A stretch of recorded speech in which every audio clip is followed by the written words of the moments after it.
And welcome to Morning Express. We are now into the lifestyle section, and just like we told you earlier on, we are talking about domestic abuse. And I'd first of all like to welcome my guest, is Simon Chege. Welcome. Thank you, Mike. It's good to see you. Thank you. And we also have Ken Oko, who's a sociologist. That's a mouth sociologist. I think it's easier to say sociologist than sociologist. That's the correct pronunciation, actually. So welcome. And I'll start with you, Ken Oko. Is domestic abuse something big in this country? Is it something to worry about? Oh yes, by all means. Actually, from what we know, Kenya ranks third in the world after Colombia and the United States of America in terms of violence and domestic turbulence, specifically marital. Okay. Because domestic abuse and turbulence could include many other things, parent, child, and whatever. Okay. But marital, we've got reason to worry. Okay. Yeah. And Simon Chege, you're one who has gone through abuse. Yeah. Maybe tell me about it. Abuse from your wife, right? Yeah, that's what happened. And at that time, you were a pastor. Yes, I was pastoring a church. What happened? Actually, what happened, it was very pathetic. Because most of the domestic violence, when we say a man was battered, there's a certain picture that comes in mind. People think that that man is useless, he's not providing, he's a drunkard, and people think he was battered because he was not in a state to help himself. But here I'm talking about a man who is providing for his family, a man who is very careful even in the world. And then one day it happens, you find yourself in a mess. And that's exactly what happened. And it was terrible because I had nowhere to turn to. Yes. Okay, and how did that begin? Where did the battering start? The battering didn't start. It happened in my house.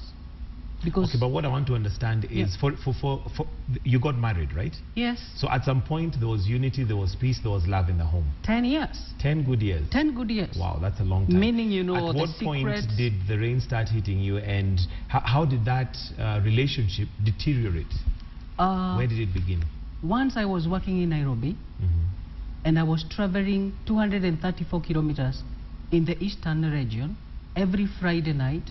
I leave home very late, stay with the children on Saturday, and go and minister on Sunday. Then in the evening, come back to Nairobi for the preparation to work on Monday.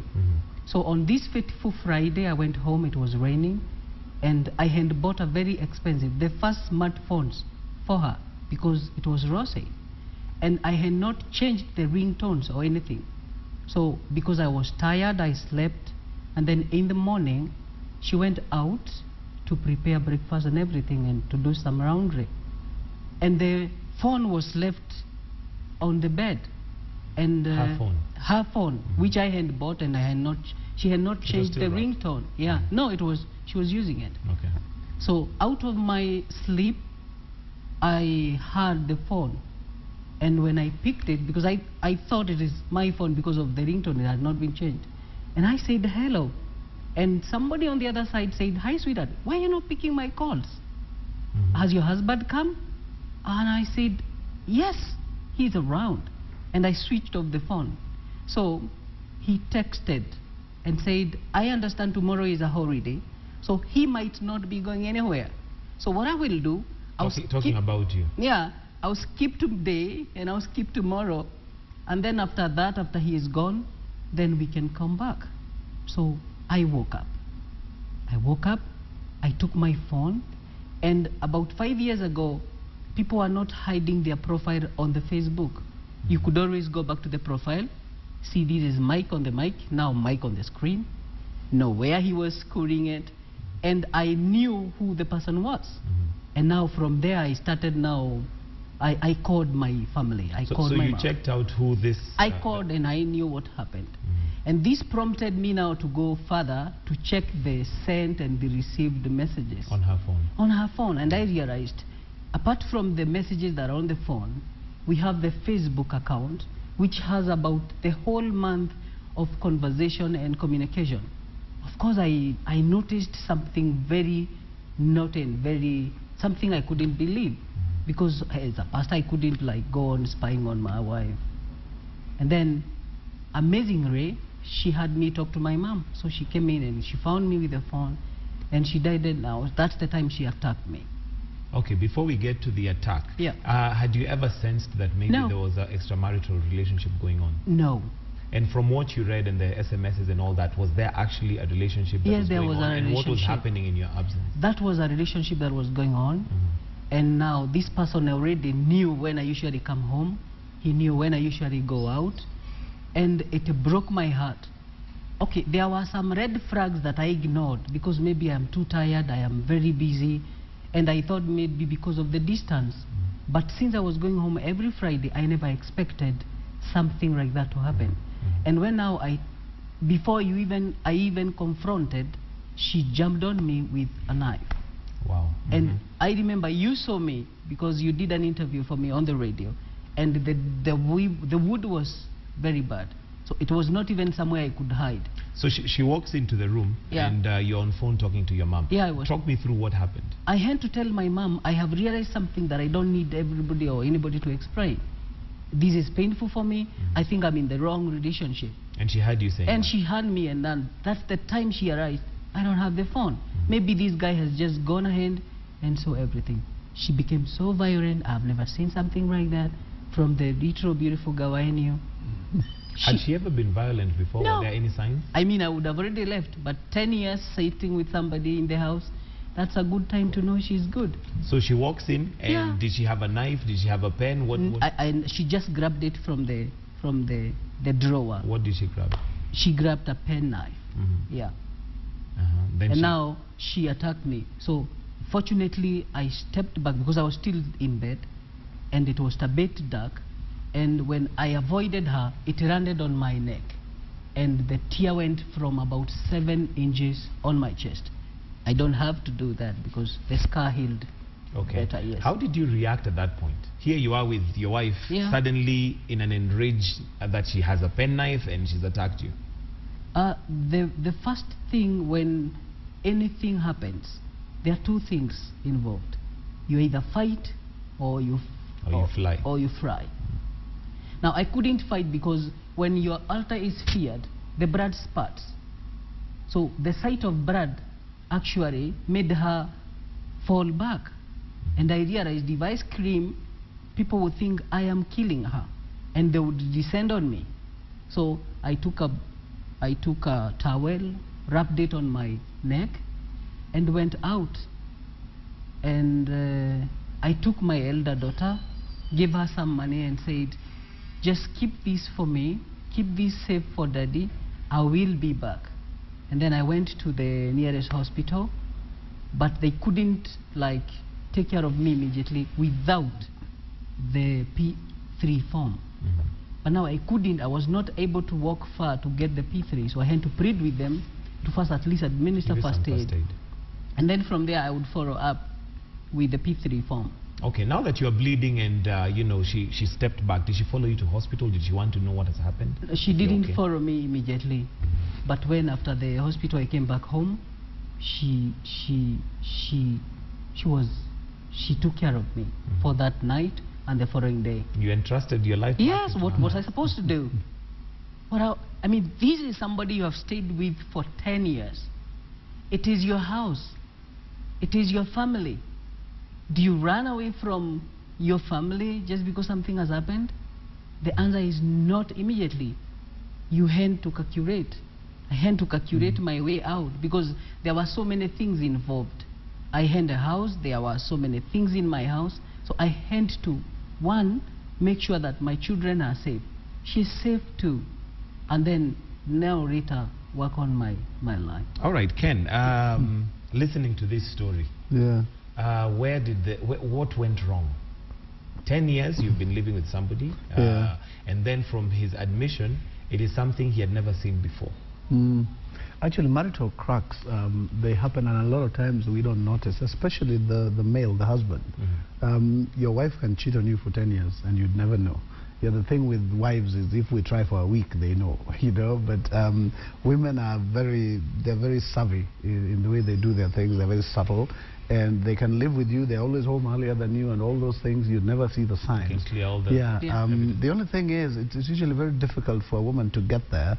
But when she does, she kind of goes out of stops. Yeah. Exactly. So then she's like she's now running another life, and the situation there would be that. We have a case of an absentee man who's doing his thing, trying to build the family, but the wife uses the opportunity of the absence, to indulge. The key thing there is to understand what prompts infidelity at that moment, because again, men have a lot of reasons why they cheat on their women, some of which are no reason at all. There are men who just cheat because they can. But when a woman does that, they kind of go into it with the whole of themselves, and then they make a decision and say, okay, this is what I'm going to do, and they go ahead and do it. And because of that, if she is quote-unquote busted, like which is what Mr. Husband here did, yeah, then she would have to defend her position very strongly. In fact, a lot of times they're the ones who take off and then start heaping all sorts of claims against you. Yeah, but in this case, if she got violent, that's a story for another day, because it means then she's kind of realizing that this story is not going to work for her. Just going out and saying my husband has neglected me is done. You know the way they always say that. This is a guy who's trying and is a man of God, and so people expect the best out of him. So if you do something stupid like that, the clearest reaction would probably to talk about self-defense and say he did this, he did that. And maybe it's good that he ran away. But maybe I'll bring you back in, Simon. And you mentioned that there were certain red flags that you ignored. What were those red flags? One, it's not very easy for you or for anybody to wake up and fight. But before you get to the fighting bit, was there any telltale signs that this relationship might have taken a turn and possibly we are not in good, For one, there is always the way we communicated on phone. And I realized there are some changes. Like when you call and say, like, I'll be arriving today at around this time. Kindly make sure that the gate is manned. For security reasons. For security reasons. And since I'll be like, it will be late, organize for my easier entry. And you realize that in the beginning, she would even stay and wait and call and ask, how far are you? Have you reached Embu? Have you reached Mom? Have you reached this place and place? And I realized this time around, I'll have to go and knock the door so roundly with a stone, she's then asleep. Sometimes I would have to jump over the fence or use a detour to the house. So in short, communication was not the same. I realized communication was not the same, but that was a red flag that I ignored. I thought maybe she's too tired with the home duty cause, and that's where I realized I made a big mistake. How many children did you have? We had 2 beautiful daughters. Okay. Right. And at the time of the fight, the eldest was? About 6 years. 6 years? Yes. Okay. And were they present when the attack was happening? Yes, yes, because every time, every Friday, my children would know Dad will be here tomorrow. So the elder one would always come and knock on the bedroom. The smaller one would always come with her toys and wake up the dad so that we could have the morning breakfast together. And they knew. But were they when the attack was happening, were they in their room or they asleep? Yes, the elder one came in and told me that you have to run away. Mom will kill you. She told me that. Wow. It was so heartbreaking because I was like, did this daughter hear the mother talk like that? Where did she get that? Where did she get that? Because she's too tiny. What was your relationship with your children? You should see the pictures. It was good because everywhere I went to minister, I would go with them. Even actually on that fateful day, I still went to minister with them. The day of the attack? The following Sunday. The following Sunday. I took them on a motorbike and I went to minister somewhere with them. And they didn't know exactly the extent of damage because I hid it from them. Because you don't show your children what happened. Okay. Ken, maybe in Simon's case, here we see a father who loves his children from what he's telling us, and even the telltale signs may not be that major. Is there something maybe he ignored? What would bring somebody to a point where they actually take a penknife and almost kill?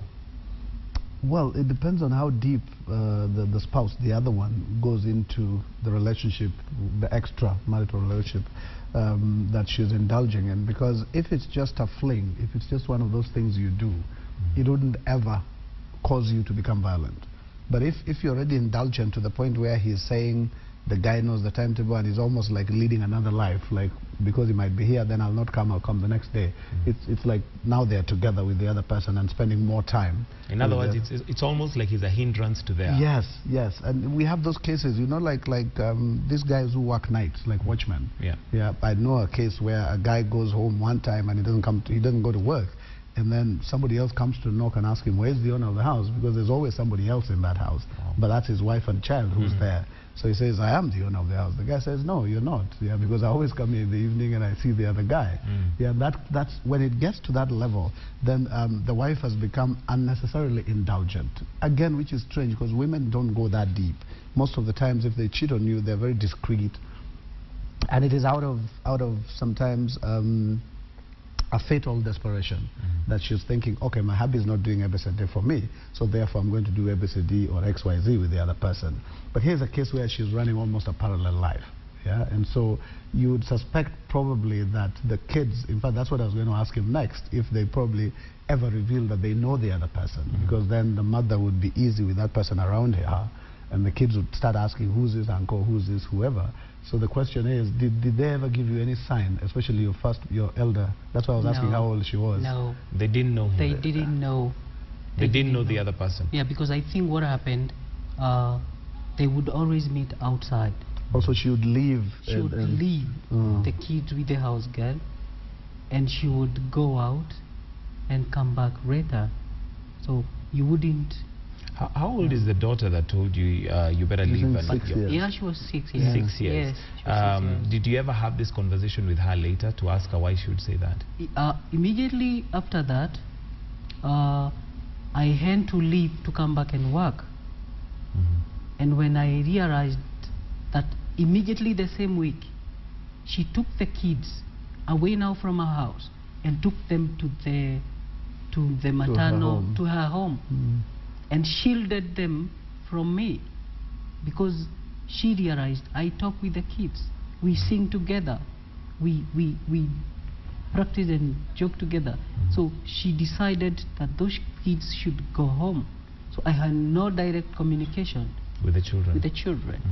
So I couldn't be able to talk or to ask them to establish anything from that angle. Yes. All right. Yeah. Thank you very much. And my co-host Sophia, I don't know if we have any feedback that's coming in. Yeah, a lot of people just sending in SMSs, also tweeting in and empathizing with you past what you went through, sending their pole. Also perhaps to expand this conversation, there's one message here. Somebody has written in saying, please help me, please advise. My husband is very violent. He beats me up, but I'm stuck here because I am jobless and I have kids that I can't take care of. He threatens to resign if I take him to court.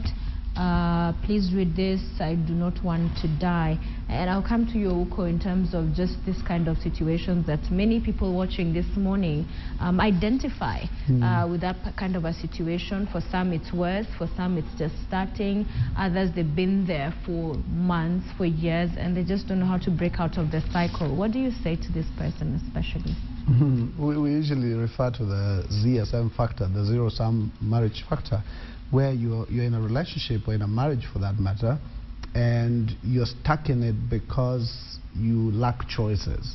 But I always tell people you always have a choice. Yeah, there's and sometimes both male and female, you might be in a marriage where the other person provides in absolute sense for you, and so you keep getting into this comfort zone and you sink deeper and deeper, so that even if he ever did something really ridiculous, you stick by him, and if people ask you what are you still doing here, you say I love him. But sometimes it's beyond love.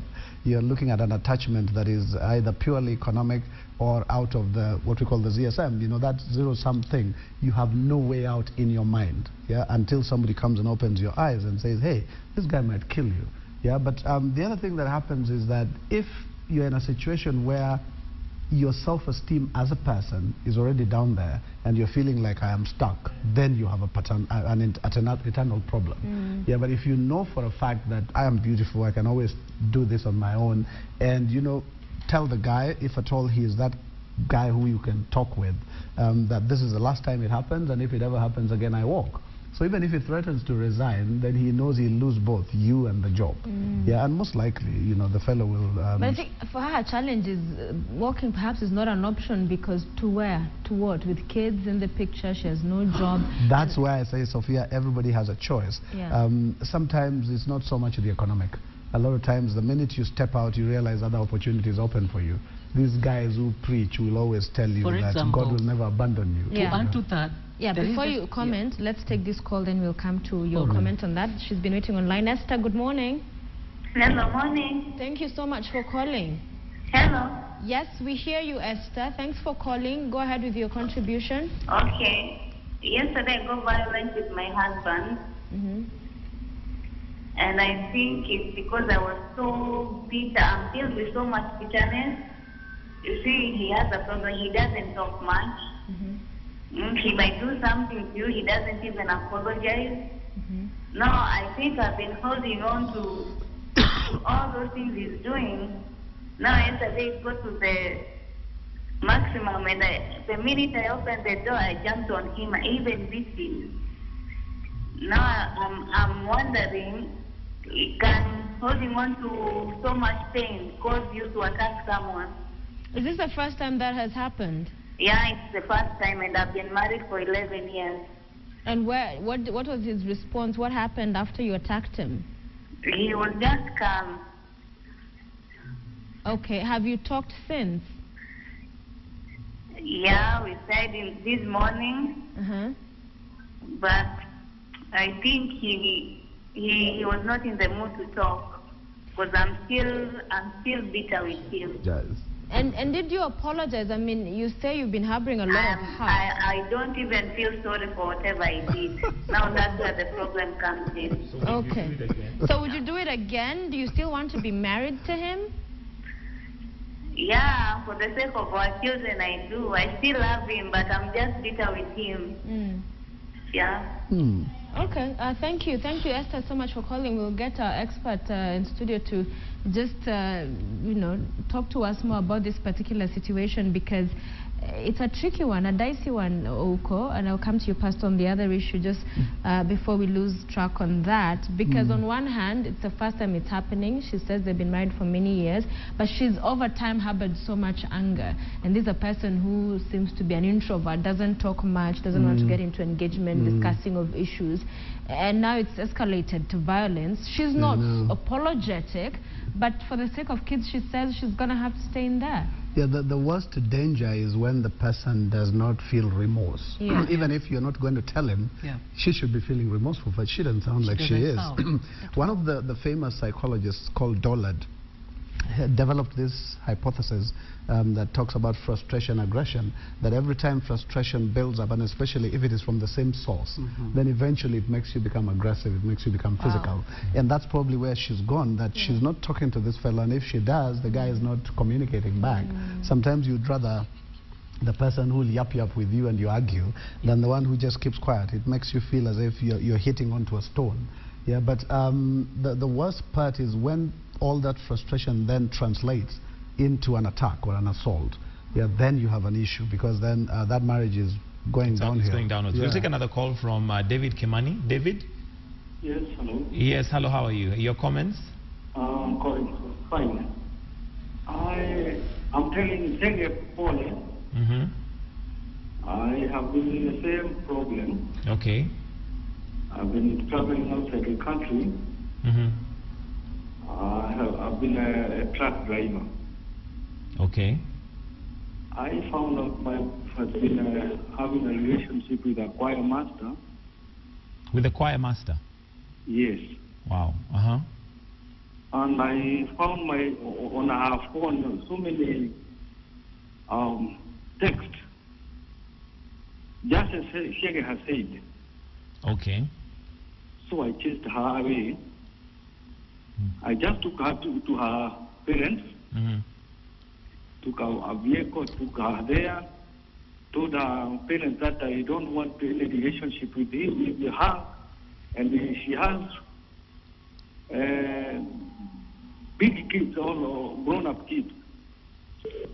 Question, did yours deteriorate to violence? Did it ever become violent?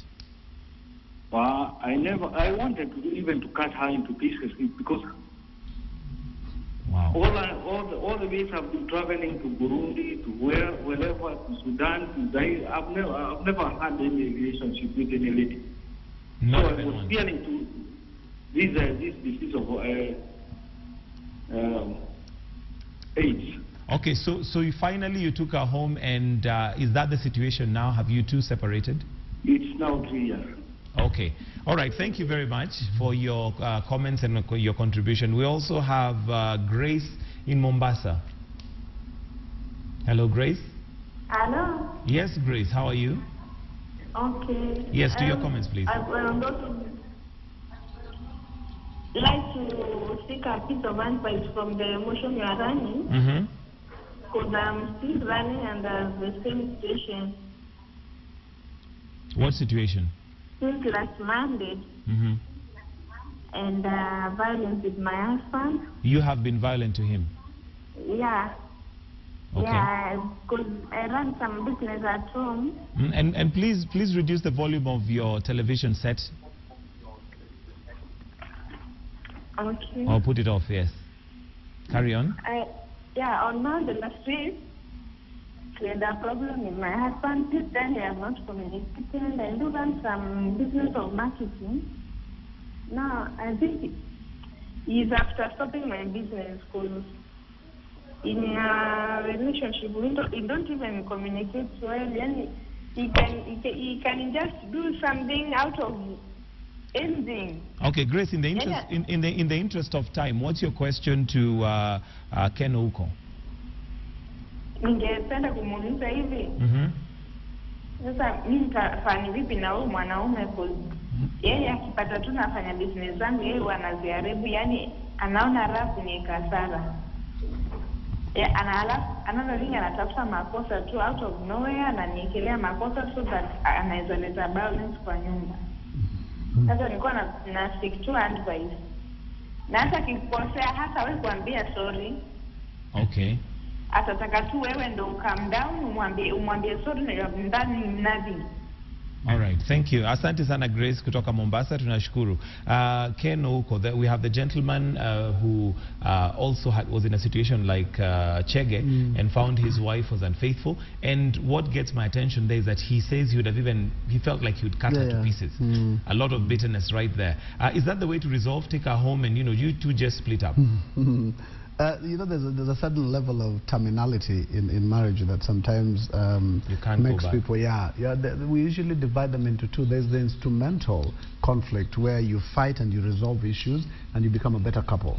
Yeah, and a lot of marriages are like that. You fight over something and then she corrects it or you correct it and then you become a stronger, marital couple. But there's the expressive one, the terminal one, which is where you've reached your tether's end and you get to a point where when she says something, you feel like strangling her, and vice versa. When you do something, she feels like jumping onto your neck.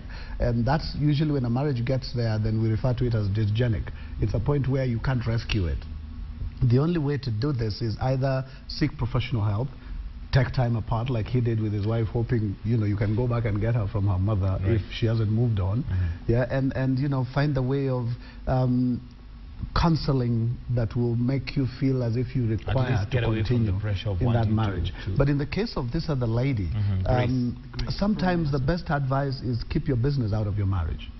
Because if you keep coming home and saying, oh, you know, today I was with Moses and then he said he's going to give me 100,000 and then we're going to do this, the guy might not like that. But isn't a relationship meant to be sharing? It is supposed to be, and the idea is you're supposed to be co-investors in a marriage. Right. And when you do something, if it's a business, if it's a shop, do it together. Yeah, but if you have a situation where the guy does his thing, you do your thing, and then sometimes you look like you're making more money or you're more successful, and then you're also not very transparent, which is sometimes the problem. A lot of men have that problem. A woman will come and say, oh, you got $1 million, Bob, that's nice, let's celebrate. She won't ask you where you got it from. But as a man, you want to know where she got the $1 million, Bob, from. So men are very receptive in terms of seeking explanations and wanting to know. Women will enjoy the fruits of that labor, right, and then say, oh, my husband is doing well now, we've just done this, we've done this. If somebody asks her, how did he get it? Then she starts thinking, okay, I didn't ask him, but I'll do that.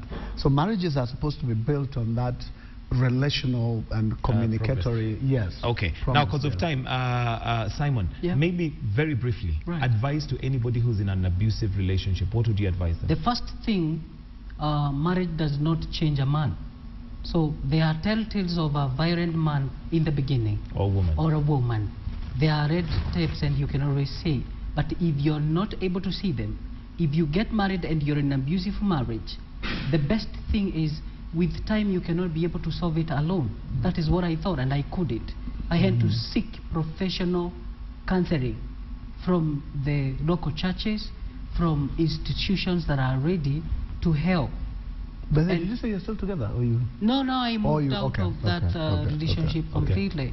Yeah, it's not something I'm proud of, but I had to do that because especially when it becomes abusive to you, that today you are hurt, tomorrow he slaps you, the following day you spend out. So there are telltale signs that are there that you should not ignore. This person will never change when, like our doctor has said. Okay, thank you very much.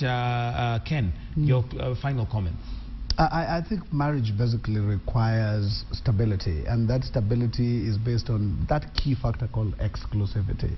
That's what a lot of us miss. Once you catch those 2 points, you have to be exclusive to each other and you have to seek stability with yourselves.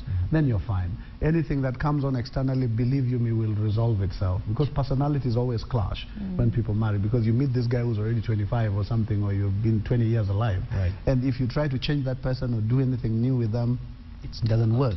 So the idea is just to solidify and make sure you reach an equilibrium. All right, thank you very much. And before we finalize, Sophia, do we have some comments that are coming through? Yeah, and it's just amazing the amount of questions, feedback coming through from off of this discussion. And many people at times imagine, you hear Maendeleo Wanaume Njoka talk about even men being battered, and some take it lightly. But today, perhaps an eye-opener for very many people to realize that in fact it's a serious issue in society, that there are men. And Chege, thank you so much for being so kind to be with us and confident and courageous to share your story on TV, on television, and to get many other people to share theirs as well.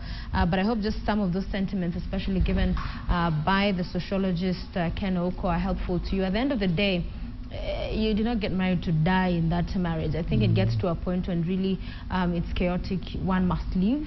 Either get help, people to talk to. As Pastor said, he had to leave. There's always not one size fits all, so we cannot sit here and say this is the solution or this is the way to go about issues. But surely domestic violence is wrong, should not be happening. And sorry we ran out of time, could not get to all of your feedback, but we thank you so much for watching the show this morning. And I'm now here with Mike Dewey on camera too. Great show. Yes, very interesting, and unfortunately again time is against us. I think would have wanted to know more about domestic violence, because I think it's a big issue. It is. And I was just thinking what I was saying about Njoka. He comes out and talks about men being battered, and people laugh it off and think he's a crazy man, but it's happening. It is happening, and even to pastors, somebody who is a leader who's expected to give direction, and it is happening. The thing is, we do not condone it, and there is, like Ken Oko said, there is always a way out. There's always an alternative. Yeah, you cannot. Yes, the kids are important, and you want want to secure their future, but at the end of the day, to secure them to your death, you know, that's a question that must be asked. That will you be killed? Exactly. Yeah. So key to perhaps look for those people that can help you out. And even for the lady who was saying, you know, she doesn't feel any remorse or is not apologetic, perhaps to get somebody to mediate, to help you talk to each other. Because if that doesn't happen, then it won't work. Yes. Yeah. Well, this is where we wrap it up, and want to thank you very, very much for being with us right here on Morning Express. Of course, keep it KTN, but for us now, we want to say goodbye and wish you a good day. Have a lovely day. I'm Sophia Wanuna. We'll see you tomorrow.